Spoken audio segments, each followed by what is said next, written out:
Kasunod ng nalalapit na pagtatapos ng alias Robin Hood, abangan naman si Dingdong Dantes sa Docu-Public Service Program na Case Solved.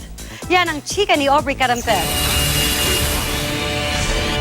Ngayong nasa uling 3 linggo na lang ang action drama series na alias Robin Hood, masaya at nagpapasalamat ang bida nitong si Kapuso Primetime King Dingdong Dantes. Very, very happy. Kaya grateful kami sa lahat. Ang ilan sa katanungan, sasagutin pa. Makakamit pa ba ni Pepe ang hustisya? Sino nga ba ang pipiliin ni alias Robin Hood, kina Sari at Venus? Siyempre yung naaabangan nyo, kung makikase solve ba yung kaso ni Pepe de Jesus.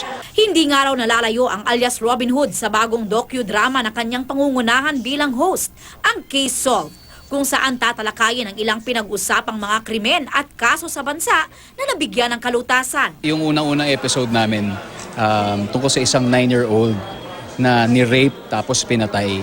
So bilang magulang ngayon talagang nakakadurog ng puso na malaman na may mga ganong klaseng taong kayang gawin yon.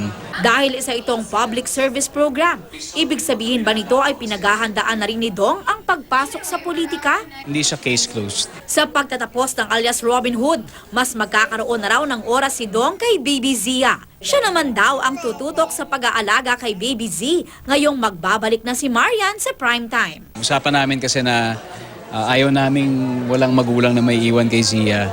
Aubrey Carampel, updated sa Showbiz Happenings.